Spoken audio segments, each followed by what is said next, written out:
Hey everyone, this is Jerry Bulda from Clare Controls. Welcome to another Clare Tech Tuesday. Today I'd like to talk a little bit about one of my favorite Clare Controls offerings, which is the Clare Video Doorbell.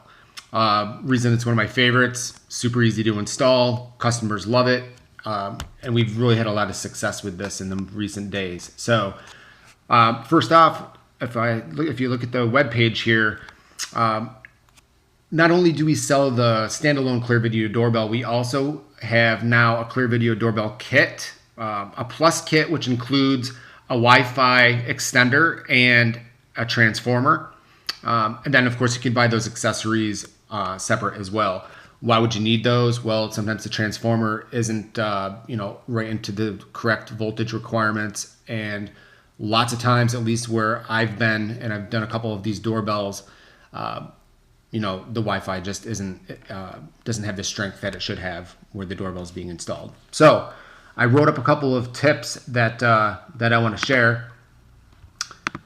Now this is based pretty much on my experience, so I kind of narrowed it down to what I think is the most important. So number one, check the Wi-Fi coverage where the doorbell is being installed.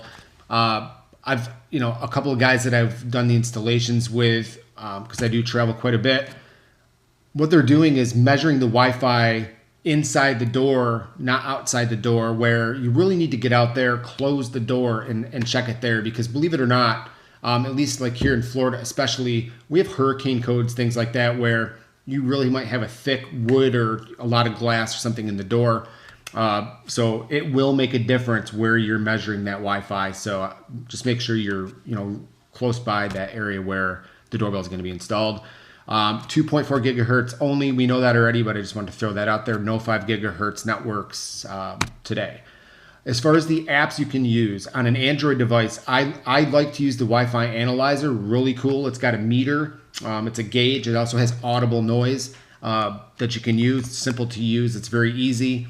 iOS Dr. Wi-Fi, it does something similar. And if you're not using a mobile device, which is going to be difficult because it's much easier to scan the doorbell, but if you're using a computer or a laptop to just scan the Wi-Fi, you can use acrylic Wi-Fi, just a quick tool you can use for that. Number two, check power requirements. A lot of the times, if that power requirement's not where it needs to be, you could see some funky things going on. So make sure it's between 16 and 24 volts, and that's AC. A multimeter, you can even buy a simple multimeter, an analog one that just has a little a dial on it or something. It's really, really important that that's correct. And like I said, if it's not, you can always pick up one of those transformers from us. So, and number three, add the Clare Video Doorbell to the customer's account in the Clare Vision Plus app. I've had a couple of phone calls where the dealer goes out and does the installation and wants to just get in there, get in and out, do it quickly. And what happens is they scan it to their own account. And of course, the customer is not going to have access to the doorbell. So just make sure, if it's a brand new installation, make sure that you create a brand new account in that Clare Vision Plus app and then add the doorbell. So there you go with a couple of the tips. I want to go into a couple more things here in our knowledge base. Tons of information. I know I'm in here a lot. If you, on the very first page here, it says hot topics, you open up this Clare Video Doorbell Quick Start Guide, and there is tons of information in here. I'm not going to go through everything. Just what I want to pop open here is this troubleshooting and light status, because this has changed a little bit from the last release of the doorbell. So first, let's talk about the factory reset. Just say you've gone through the motions, maybe something didn't go as expected.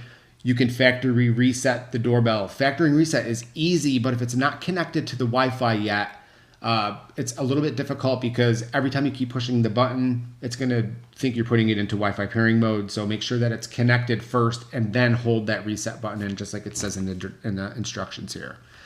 Other important thing I want to talk about is updating the firmware.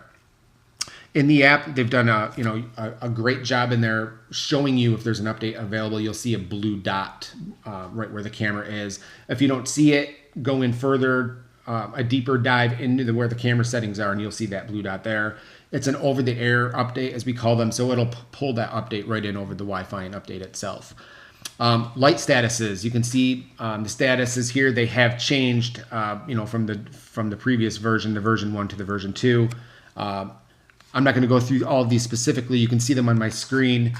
Where you want the doorbell to be when it's all said and done is a solid blue. That's a normal operation. So, just keep in mind that these did change. So, or if you're new to this, you might want to read through these statuses just to make sure it helps. It aids you to do your installation if you know what you're looking for with the lights. So that's all I got for today. Thank you for joining us. I also kind of want to get a quick shout out to the dealers for helping make these ClareTech Tuesdays a success. I was a little iffy at first, but I want to thank everybody for tuning in. I know a lot of people out there have told me they tune in pretty much every week, so I appreciate that. So keep watching and stay tuned, and we'll catch you next time. Thanks for watching.